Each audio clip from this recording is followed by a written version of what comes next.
thing to do is just to have this kind of chat.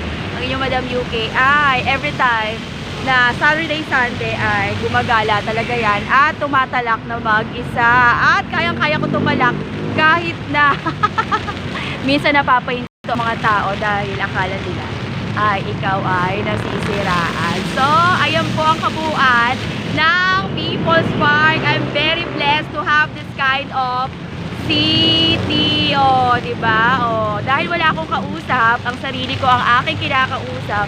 Dahil mukhang cancel na naman ang free Zumba. Bakit ko lagi pinupromote ang free Zumba? Alam nyo naman, ang tax ng single ay napakamahal.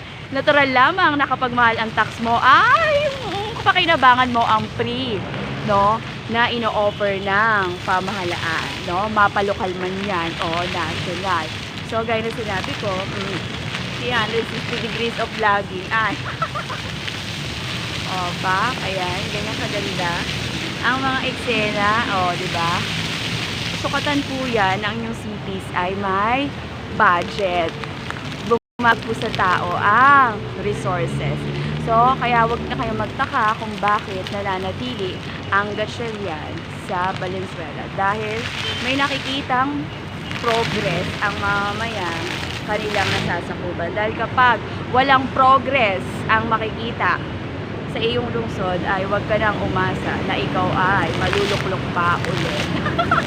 So, real talk lang po tayo dahil maraming arte ang meta. Oo, sa sobrang arte, nasusuppress na yung mga dialogo, literatura na talaga namang tatak mo, which is si Madam UK. So, ayan. Ganyan lang. At wala pa tayong tugtog na naririnig. Mabuti naman dahil baka copyright na naman tayo. So, ayan ang mga bagets.